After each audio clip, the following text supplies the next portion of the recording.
Hello and welcome to the fourth episode of our series, Tibet, Past, Present, Future, and Everything About It. Today, in this episode, we are going to talk about how sinister are the designs of Chinese in surrounding India through Tibet. To discuss on this issue, we have with us Mr. Vijay Kranti, who is a senior journalist, a radio presenter, a TV presenter, a keen watcher on Tibet and China for over 4 decades. Also, we have with us Mr. K. Siddhartha, who is an earth scientist, an environmentalist, and a strategic thinker. So, I welcome you both on this episode today. So we have been talking about that the Chinese have been doing all sorts of things to surround India from every possible side. We have talked about the designs of the Chinese, by and large, comprehensively in this case.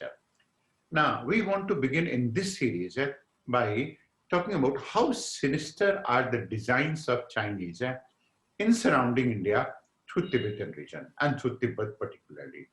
How do you see that is they will going to do it? In what way is it that they are going to be doing it? And what will be their strategy in trying to do the same thing? Right.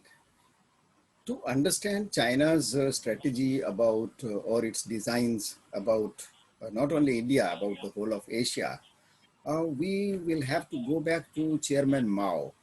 You know, even before he occupied power in 1949, the power of China, and through toppled the government of Chiang Kai-shek, he had made his announcement about his vision of his China, future China. And there, very interestingly, he started with Tibet, because by that time Tibet was not occupied. Tibet was an independent country. So he announced that Tibet is my palm, China's palm, and Ladakh, Nepal, Bhutan, Sikkim, and NEFA. In those days, NEFA was Northeastern Frontier Agency. Is Arunachal? Its original name was Arunachal, NEFA. Today it is Arunachal Pradesh. So imagine he is talking of his vision of China, of occupying Tibet, and then his intention of, taking control of these areas. So that clarified his intentions. It's very unfortunate that our Indian leadership, did not take notice of it and didn't take any steps to protect India's interest in advance.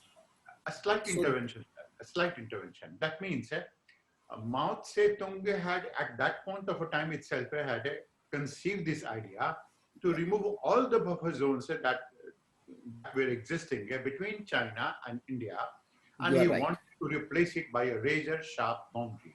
He wanted to convert the frontiers. He wanted to convert the geographical zone into a political boundary. This is what you mean to say right now. Exactly. So this was his design, and because he had his idea of China as the Middle Kingdom, which will be the fulcrum of all power of the world, and which could never happen unless China dominates Asia. And the only hurdle on China's way could have been India only, no one else. So that is why he wanted to dominate India by occupying all countries and states between China and India, which means Tibet and all these five. So that was it. And unfortunately, because we did not care how to take control of the situation or how to protect our interests, after that, China went on,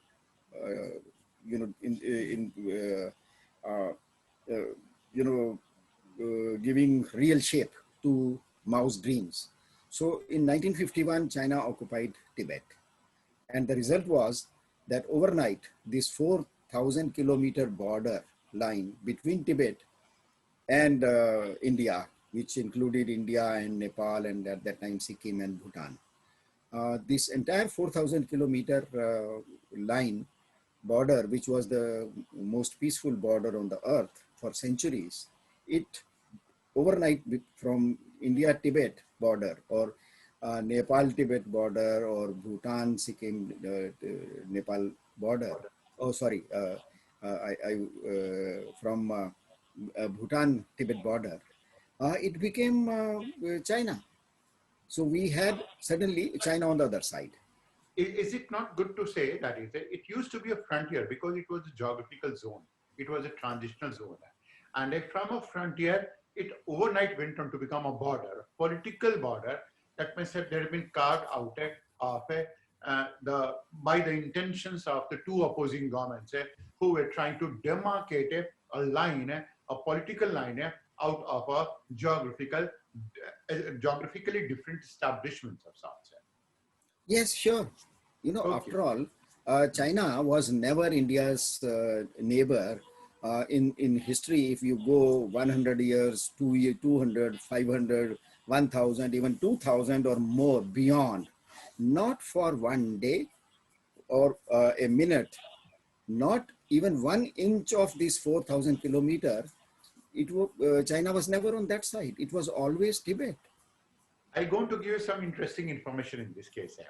I mean, Yeah. you can imagine that when Mahabharata took place, Arjun's first conquest was going to be Xinjiang. This was one of the first places where he established his kingdom. So India was able to extend itself up till Xinjiang. And from 4th century BC to up till 8th century AD, that is for 1200 years, the whole of this region that we're going to be calling it as Tibet and other regions, they used to worship Indian gods, they used to keep Indian names, and they used to appreciate everything that was from India. Such was the influence of India at that point of a time. So Yes, China, yes. China in no way can go on to talk about that.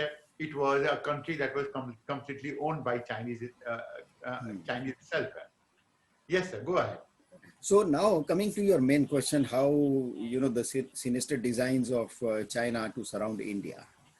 The immediately after they occupied Tibet, then China first time in its history got its direct access to Pakistan, to Nepal, to Bhutan, and even to Burma.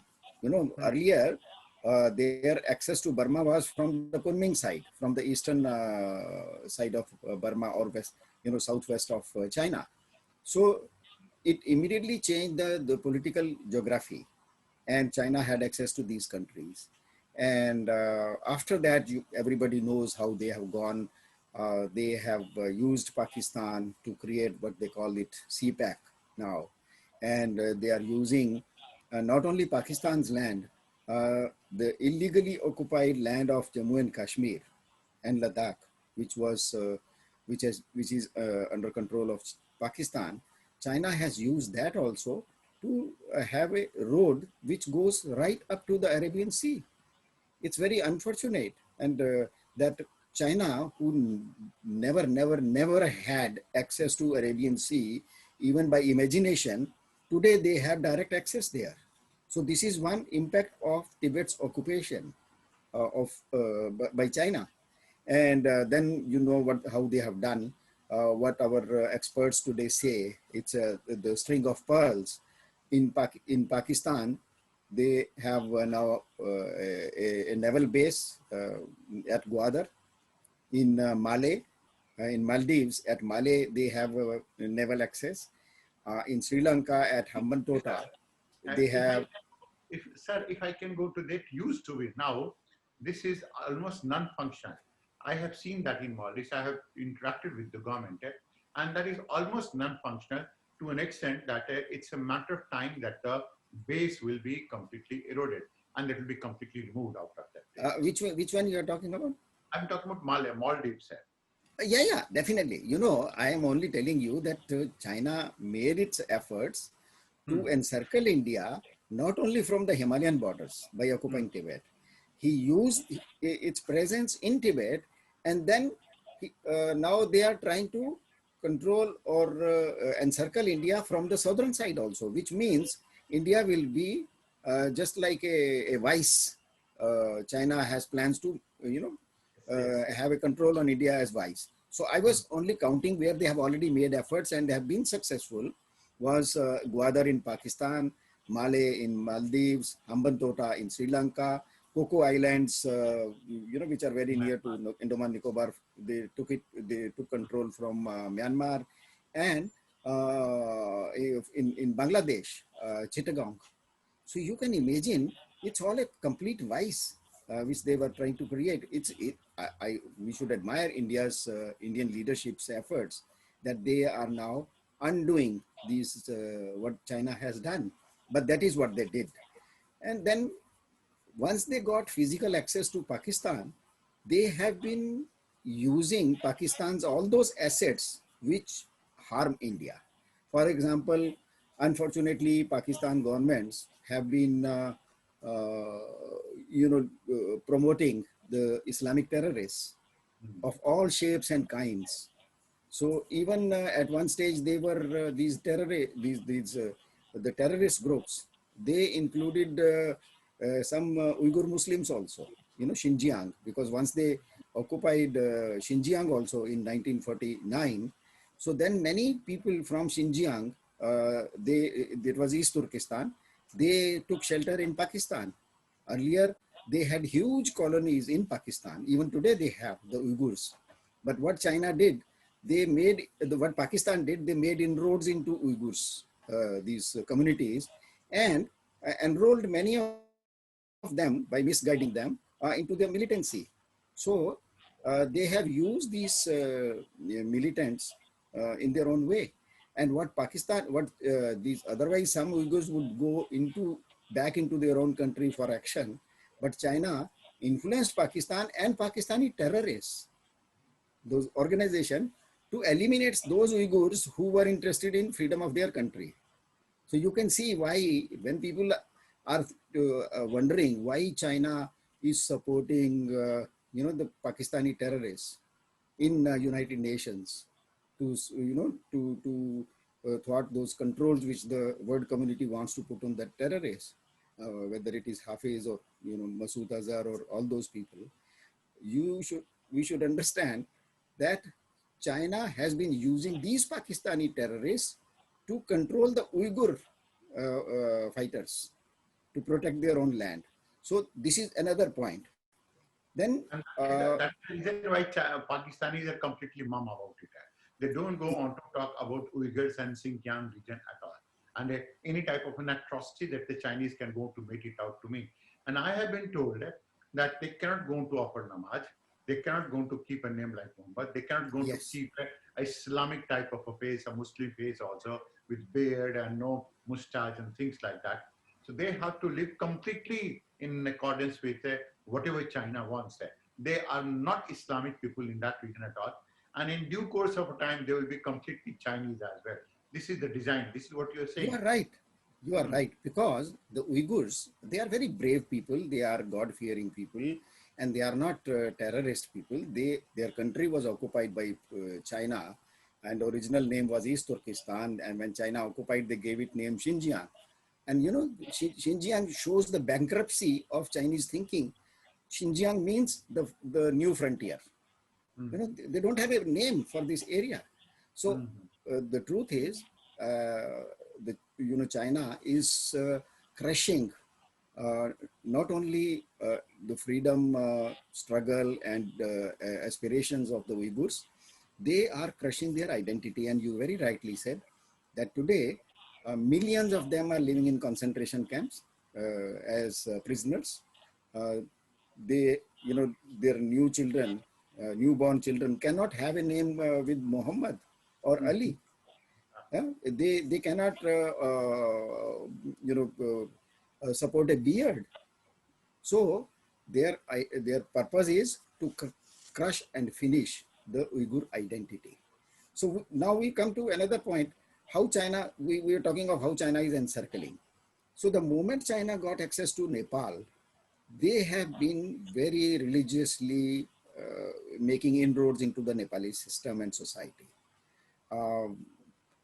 India has been supporting Nepal in spite of its meager economic resources. India has been supporting development, roads and whatnot in Nepal since last 60, 70 years. China has been throughout spending much less money, but only on influential people to win support.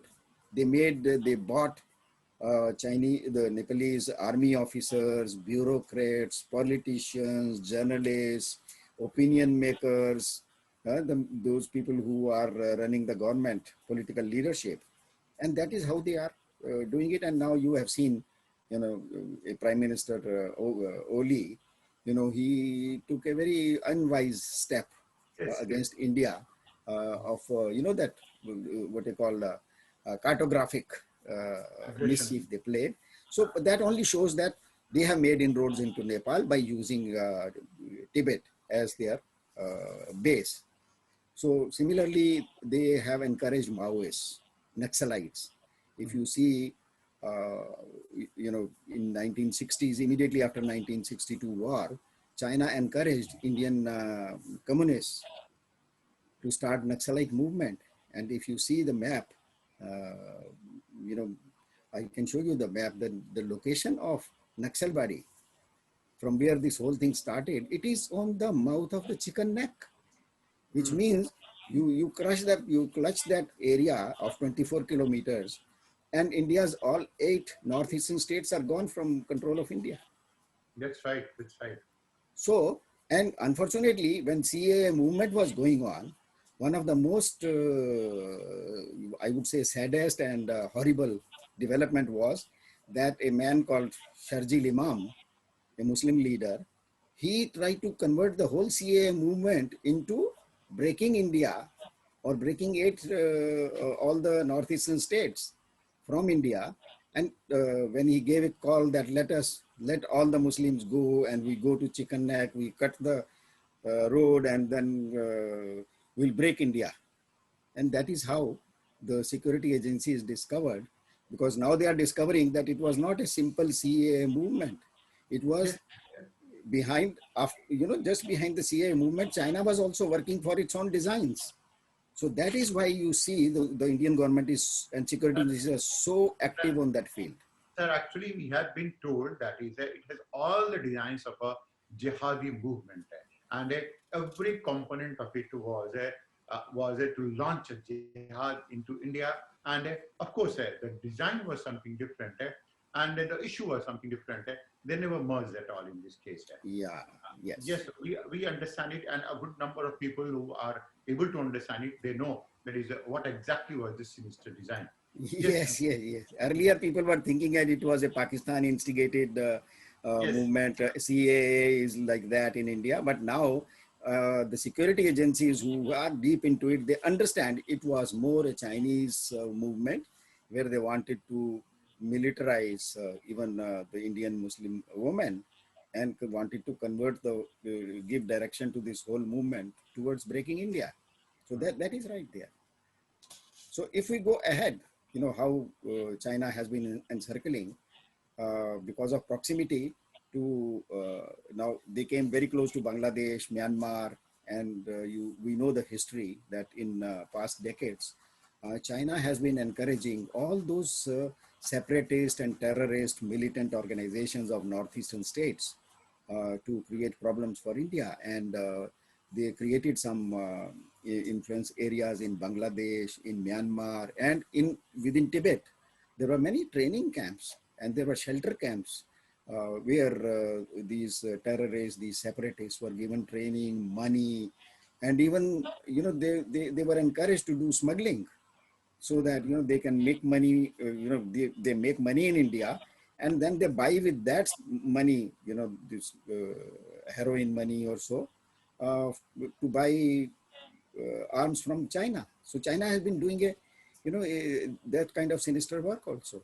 So this is, we see how China has been busy encircling India. Stay tuned for more episodes on this series, and also like, share and subscribe our channel, and also hit the bell button icon for updates on our upcoming videos. Thanks for watching.